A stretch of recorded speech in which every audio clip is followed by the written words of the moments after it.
Hi everyone, welcome back to XYZ Library, a channel that shares knowledge and encourages holistic self-development through good books. Do you know Mark Twain, the great American literary master?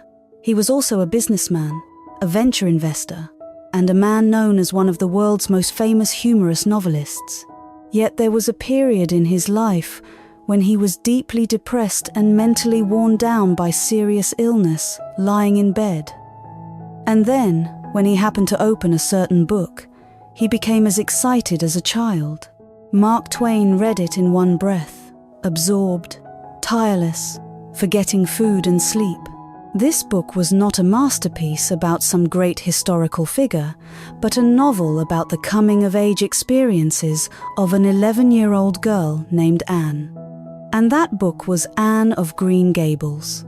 Anne, with her red hair and face full of freckles, is a little girl orphaned of both parents, living a poor and destitute life. Yet despite the cruelty of fate, she can still become the happiest person in the world, like a little sun, lighting herself and warming others as well. She has inspired countless readers across many later generations. If you feel that life is too dull, then read this book, and you will understand that there are reasons why you have become so boring. A writer once said, "A person may at times be ignorant, but must never be dull." It can be said that the most important thing in a person's life is to live interestingly. Why live a life as dull as a stretch of desert grass for decades on end? Truly interesting people possess an extremely powerful inner strength. Even when their eyes are full of sorrow, they can still part the fog and find poetry and distance within it. No matter how many ups and downs they face, they can still sing. Even when they grow old, they can still smile and say, "I'm not afraid of aging. When I grow old, I must still remain lovely." Can you feel it? The power of being interesting. Scientists are often stunned when they observe celestial bodies, wormholes, and particles in the universe. The world seen through a telescope or a microscope is often incredibly wondrous. For example, many people assume that every drop of water is just like any other. But scientists have seen that inside each drop of water, there is a pattern, and every one of those patterns is unique. From this point of view, even the Creator seems wonderfully interesting. Everything in the universe already carries its own kind of fascination, and we ourselves are no different. And yet how have we been living, such that so many people have lost or failed to develop that inherent interestingness within themselves? There may be hundreds of thousands of beautiful appearances in this world, but truly interesting souls are exceedingly rare. In truth, there are far too few interesting souls in this world. To put it more plainly, to live interestingly is a rare ability among modern people today. According to the author, Anne's process of growing up at Green Gables is a healing story. In that story, there are no villains, only eccentric people. No ugliness, only strangeness.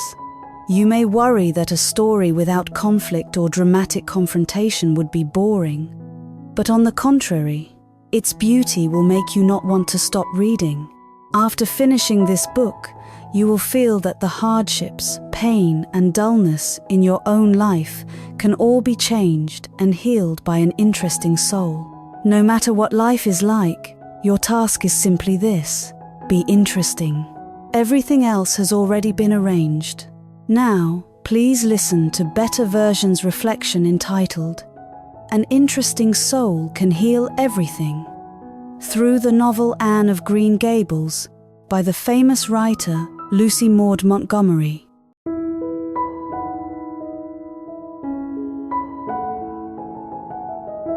An interesting life. One half of it must be mountains, rivers, lakes, and seas. On Prince Edward Island there lived two strange old people, Marilla and Matthew, at Green Gables. They were a brother and sister who had never married, had no children, and lived withdrawn and distant from others. For the two of them, life at Green Gables was like the stagnant pool near the house, quiet in the same way for decades. Day after day, Marilla was always busy with nothing but firewood, oil, fish sauce, and salt. For more than 60 years, she had never stepped beyond that place.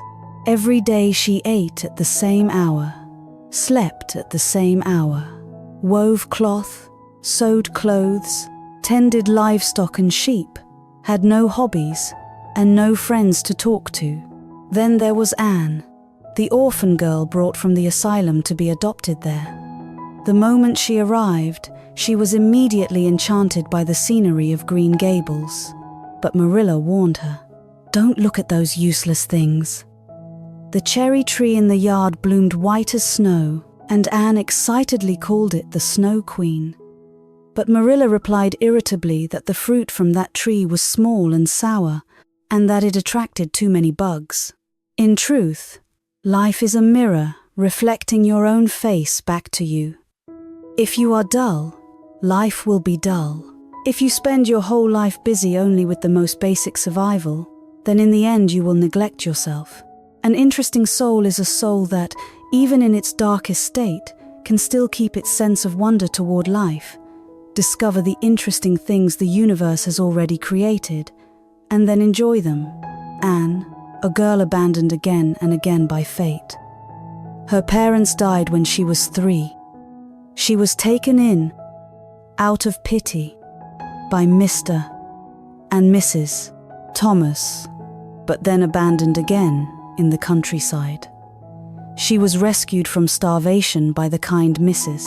Hammond. She worked hard and capably among Mrs. Hammond's 8 children, and yet in the end was still sent away to the orphanage. When she joyfully learned that the siblings at Green Gables had adopted her, she had scarcely arrived before she was almost sent away again simply because she was an ugly red-haired girl.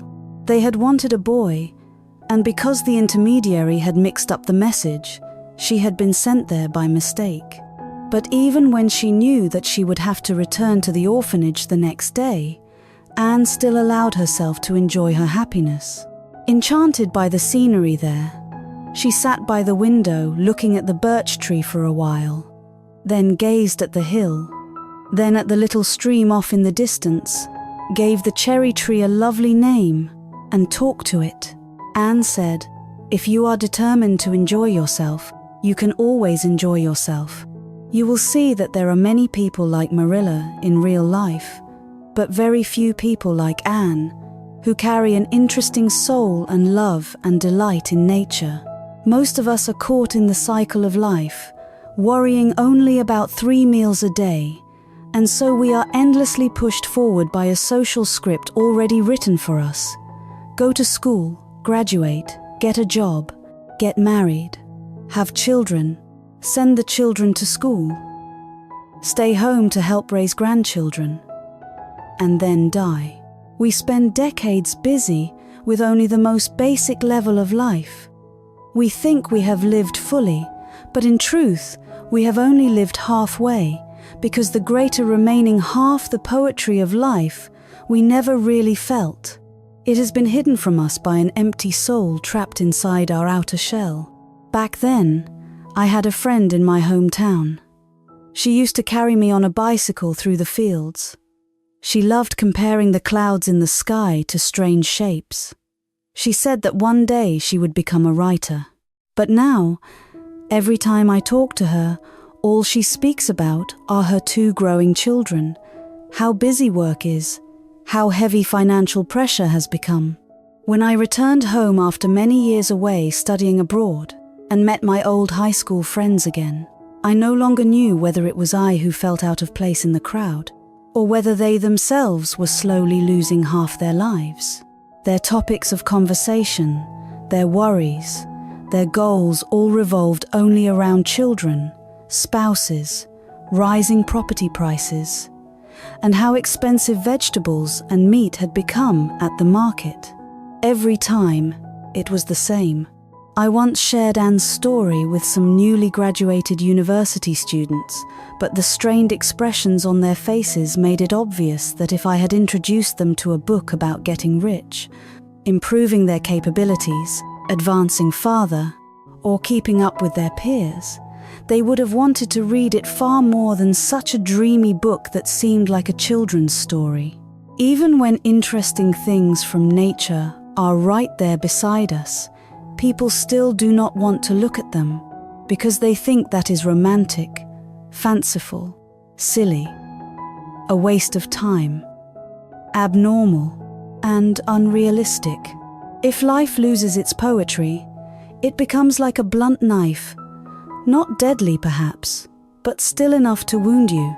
And much later, people suddenly realize that even without great storms, even after they have achieved material success, reached the goals they wanted, and followed the social script all the way like everyone else, if they have a dull soul, these monotonous days will still destroy them from within.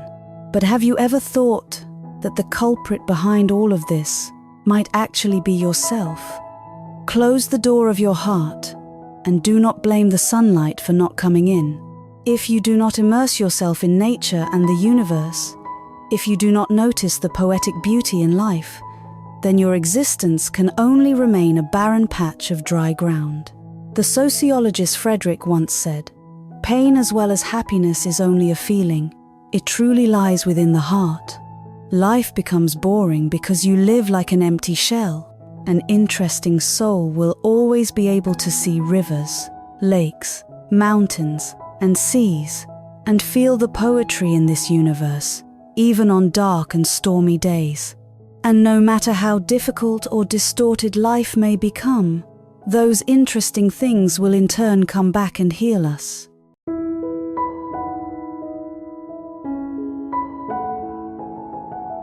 An interesting life.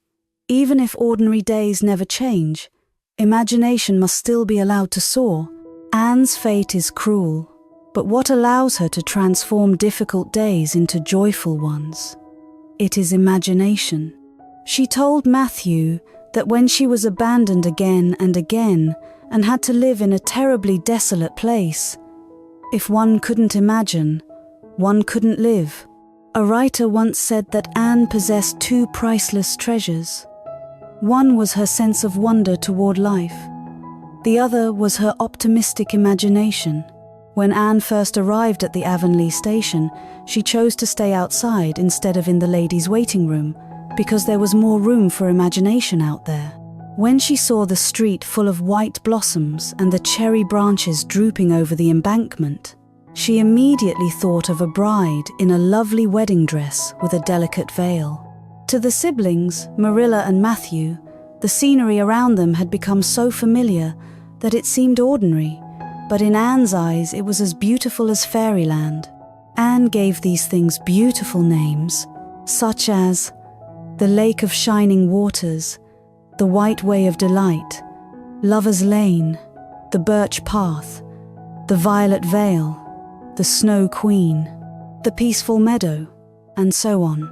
Faced with an old dress lacking the slightest charm, Anne could still imagine it however she pleased. Faced with a plain little bedroom, through imagination she could hang silk curtains and spread velvet carpets on the floor, transforming a cold little room into something poetic. For Anne, the imperfect things of everyday life could become perfect through imagination. This kind of self-comforting, self-enchanting ability may seem ridiculous in the eyes of the world, but in Anne's heart, it was the secret to enjoying life. This is much like what Frances's grandmother says in A Tree Grows in Brooklyn. Children must have imagination, and imagination is priceless. However difficult life may later become, they will never be trapped in dull, ordinary days. And yet, sadly, children today are arranged into so many activities by adults. If you ask who is busiest in the world, perhaps it is the children of today. In the morning, they must wake very early to go to school. In the afternoon, they are rushed into all kinds of skill classes and tutoring. At night, they do homework until late. Children no longer have time to develop their natural imagination, and so they grow into the very same dry-souled adults their parents have already become. Anne's imagination not only allows her to remain joyful, optimistic, and mentally healthy, it also heals the people around her. The first of them is Matthew, a famously awkward old man in Avonlea, silent, slow, shy, and afraid to speak to women other than his sister and his aunt. He drove his buggy to the station to pick up a little boy who was to be adopted, but when he arrived, he found only a red-haired little girl waiting there. How could Matthew possibly explain such a mistake? And yet Anne did not let him remain embarrassed. She chattered away. "I'm so glad to see you. I was beginning to be afraid you weren't coming for me. I was imagining all sorts of things. Just a little while ago, I decided that if you didn't come tonight, I'd go to the bend by the tracks over there, climb up into that big wild cherry tree, and stay there till morning. I wouldn't be afraid at all. Hidden among the blossoms, sleeping under the moonlight. Wouldn't that be romantic? Like sleeping in a hall built of marble.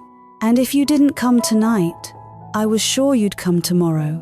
The imagination of this strange little girl truly won Matthew over and made him decide to take her home. With this little bird chattering by his side, in a life once so dull, Matthew's world suddenly became much brighter. As for Marilla, dry, strict, diligent, and difficult at first, when she met Anne, she did not want to adopt her because she felt the girl talked too much. But she too was quickly drawn in by Anne's imagination.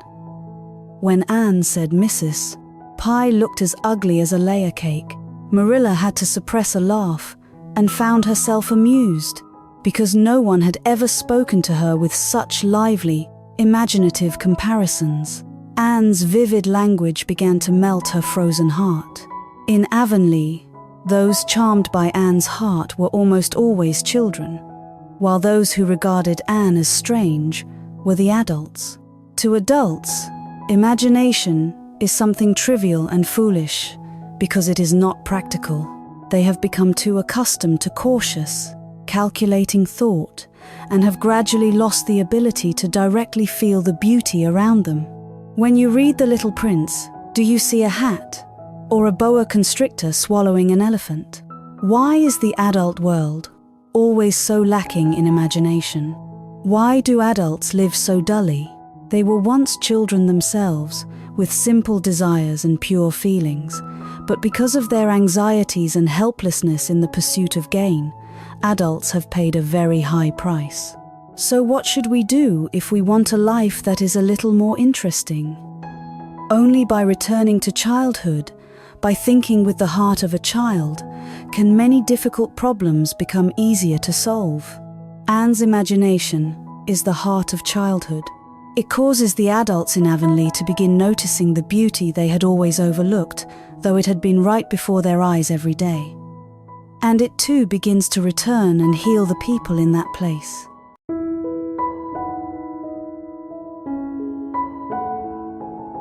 An interesting life chooses gratitude above all things. If imagination is Anne's most remarkable gift, then what gives life to that imagination is precisely her pure heart, her love for others, and her gratitude toward life. Before coming to Green Gables, Anne had already gone through 2 foster homes. We can feel from this that her life in those homes was far from happy.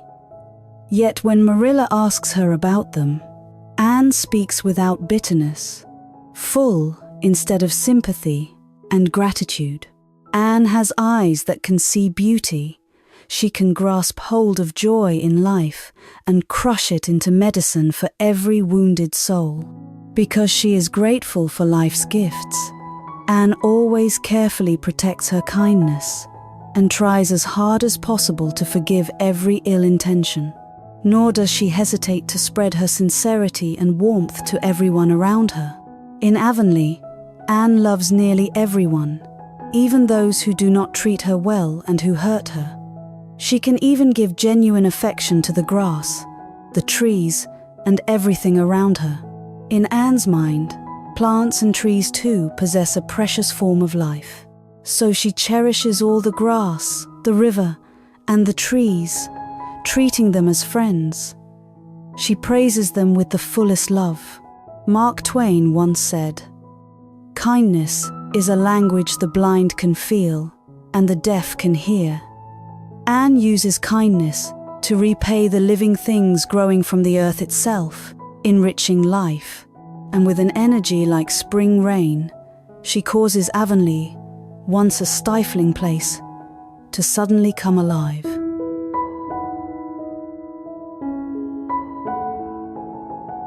At the bend in the road, there will always be the loveliest view. Anne spent 5 years at Green Gables, filling her painful childhood with beautiful memories. Thanks to her diligence, she was admitted to Queen's Academy and awarded a scholarship. At this point, many grown-up readers may begin to think that wonderful things never last, and that a dreamy, interesting life must eventually confront reality. And indeed it does.